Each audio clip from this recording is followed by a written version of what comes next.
കൂട്ടുകാരെ, ഇന്ന് ഇതേപോലെയുള്ള ഒരു അടിപൊളി റെസിപ്പിയാണ് തയ്യാറാക്കുന്നത്. വളരെ ഹെൽത്തിയും അതുകൊണ്ടല്ല സോഫ്റ്റും ആയിട്ടുള്ള ഒരു റെസിപ്പിയാണ് തയ്യാറാക്കുന്നത്. കൂട്ടുകാരെ, സെലിം പ്ലസിലേക്ക് സ്വാഗതം. ഇന്ന് ഒരു സ്നാക്സ് നോക്കാം. അതിനായിട്ട് പുട്ടിൻ്റെ പൊടിയാണ് എടുത്തിരിക്കുന്നത്. ഇതിപ്പോൾ 1 ഗ്ലാസ് വരും. അപ്പോൾ 1.5 ഗ്ലാസ് പുട്ടിൻ്റെ പൊടിയാണ് എടുത്തിരിക്കുന്നത്. അപ്പോൾ മാവ് എടുക്കണത് നല്ല കറക്റ്റ് അളവായിരിക്കണം, അല്ലെങ്കിൽ വെള്ളം ചേർക്കുമ്പം വ്യത്യാസം വരും. ഞാൻ അതേപോലെ കുമിച്ച് എടുത്തിട്ടില്ല, അങ്ങനെ നീക്കിയിട്ടാണ് എടുത്തിരിക്കുന്നത് മാവ്. പുട്ടിൻ്റെ അരിപ്പൊടിയാണ് ഉണ്ടല്ലേ. ഇനി ഇതിലേക്ക് 2 വലിയ കൊച്ചുള്ളിയാണ് എടുത്തിരിക്കുന്നത്. അതേപോലെ 1 പിടി തേങ്ങ, 1/2 ടീസ്പൂൺ ജീരകം എടുത്തിട്ടുണ്ട്. ഇതിനെ ഒന്ന് ക്രഷ് ചെയ്തെടുക്കണം. ഇതിനെ മിക്സിയുടെ ജാറിലോട്ട് ചേർത്ത് കൊടുത്തിട്ടുണ്ട്. ഇവിടെ ഒരു പാത്രം വെച്ച് കൊടുത്തിട്ടുണ്ട്. അതിലേക്ക് 3 ഗ്ലാസ് വെള്ളമാണ് ചേർത്ത് കൊടുത്തിട്ടുള്ളത്. അപ്പോൾ എടുക്കണ പാത്രത്തിൽ വേണം വെള്ളമൊക്കെ എടുക്കാൻ. അപ്പോൾ 1.5 ഗ്ലാസ് മാവിന് 3 ഗ്ലാസ് വെള്ളമാണ് ചേർത്ത് കൊടുത്തത്. ചിലപ്പോൾ 2.5 ഗ്ലാസ്സൊക്കെ മതിയാവും. അപ്പോൾ മാവിൻ്റെ ക്വാളിറ്റിയൊക്കെ അനുസരിച്ച് കുറച്ച് വ്യത്യാസമൊക്കെ വരും. ഒരു മാവ് എടുക്കണ പാത്രമാണ് അളവ്, വെള്ളത്തിൻ്റെ അളവ്. ഇപ്പോൾ 1.5 ഗ്ലാസ് മാവാണ് ഞാൻ എടുത്തത്. അതിന് 3 ഗ്ലാസ് വെള്ളമാണ് ചേർത്ത് കൊടുത്തിരിക്കുന്നത്. അപ്പോൾ ചില ടൈപ്പ് പച്ചരിക്കൊക്കെ 2 ഗ്ലാസ്സൊക്കെ മതിയാവും.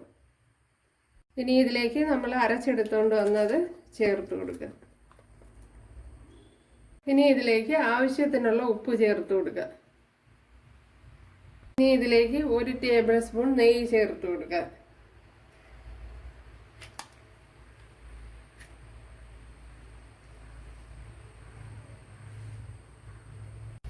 ഇവിടെ ഇപ്പോൾ കണ്ടല്ലോ നല്ലതുപോലെ തിളച്ചിട്ടുണ്ട്.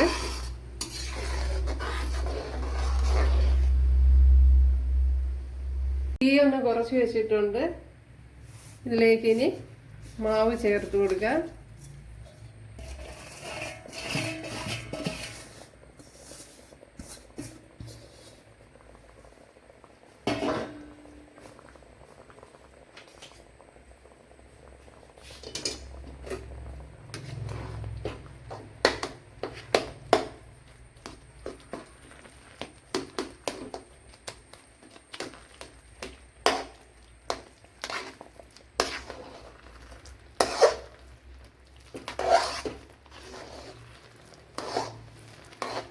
ഇതിപ്പം വെള്ളം കറക്റ്റ് തന്നെയാണ്. ഈ കുറിയൊക്കെ വരുമ്പോഴത്തേന്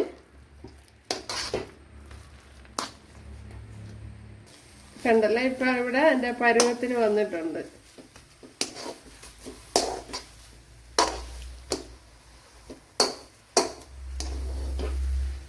ഞാൻ തീ ഇപ്പോഴും ഓഫ് ചെയ്തിട്ടില്ല. കുറച്ചുകൂടെ ഒന്ന് വെള്ളം തോരാനുള്ളതുകൊണ്ട് കറക്റ്റ് പരുവാണ്. 3 ഗ്ലാസ് വെള്ളം കറക്റ്റാണ്. അപ്പോൾ ചില ടൈപ്പ് പച്ചരിക്കൊക്കെ ഒരു 2.5 ഗ്ലാസ് അല്ലെങ്കിൽ 2.25 ഗ്ലാസ്സൊക്കെ മതിയാവും. ഓക്കെ, ഇവിടെ ഇത് തന്നെ മതിയാവും. ഇനി തീ ഓഫ് ചെയ്ത് കൊടുക്കുക. ഇനി ഇതൊന്ന് തണുത്ത് വരണം.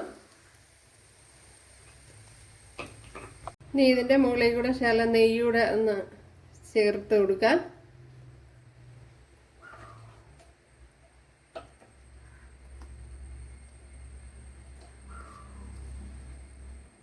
അടച്ചു കൊടുത്തിട്ടുണ്ട്. മാവിനെ ഞാൻ മറ്റൊരു പാത്രത്തിലേക്ക് മാറ്റി. മാവ് കണ്ടെല്ലാം നല്ലതുപോലെ പരുവപ്പെടുത്തി എടുത്തിട്ടുണ്ട്. ഇതേപോലെ നല്ലതുപോലെ കുഴച്ചെടുക്കണം.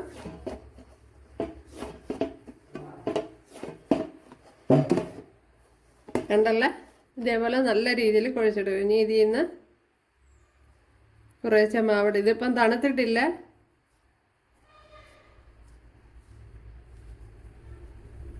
കയ്യിൽ വേണമെങ്കിൽ കുറച്ച് നെയ്യൊക്കെ തിരിഞ്ഞി കൊടുക്കുക. ഇതേപോലെ ഉരുട്ടിയെടുക്കണം. കണ്ടല്ലേ,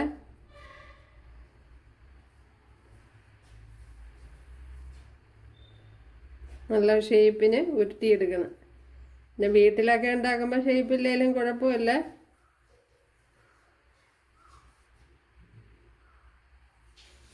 എല്ലാം ഇവിടെ ഉരുട്ടി എടുത്തിട്ടുണ്ട്. ഉണ്ടല്ലേ,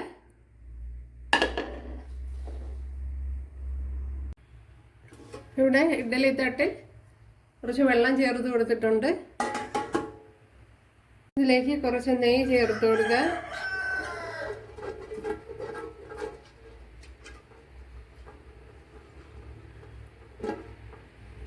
നമ്മളെ വെള്ളം ഇവിടെ തിളച്ചിട്ടുണ്ട്. അതിലേക്ക് കുറച്ച് തേങ്ങ കൊത്തി ഇതുപോലെ ചേർത്ത് കൊടുക്കണം. അതിനുശേഷം കയ്യിൽ ചൂടടിക്കാതെ ശ്രദ്ധിക്കണം. ഇതേപോലെ പറക്കി ഇട്ട് കൊടുക്കണം. ഇവിടെ എല്ലാം പറക്കി ചേർത്ത് കൊടുത്തിട്ടുണ്ട്. ഇതിലേക്ക് ഇനി കുറച്ച് തേങ്ങയും കൂടെ ചേർത്ത് കൊടുക്കുക.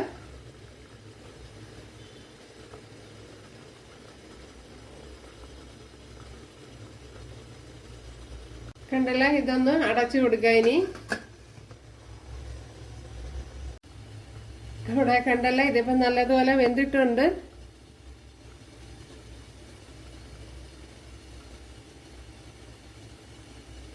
ഉണ്ടല്ലേ.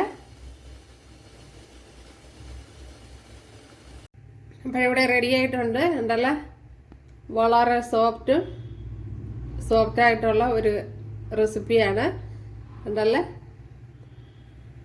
അപ്പോൾ ഇത് ഉരുട്ടിയെടുക്കണ ഒരു പാട് മാത്രമേ ഉള്ളൂ. അതല്ല, നല്ല ടേസ്റ്റും ഉണ്ട്. ഇത് പിന്നെ ചമ്മന്തി കറിയുടെ കൂടെയോ ചട്നിയുടെ കൂട്ടത്തൊക്കെ കഴിക്കാവുന്നതാണ്. അപ്പോൾ എല്ലാവരും ഒന്ന് ചെയ്ത് നോക്കുക. കണ്ടല്ലേ. അത് ഇഷ്ടമായാൽ ഒന്ന് സബ്സ്ക്രൈബ് ചെയ്ത് സപ്പോർട്ട് ചെയ്യുക. എനിക്കിത് സപ്പോർട്ടാവും. അപ്പോൾ അടുത്തൊരു വീഡിയോ ആയിട്ട് കാണാമെന്ന് പറഞ്ഞുകൊണ്ട് എല്ലാവർക്കും താങ്ക്സ്.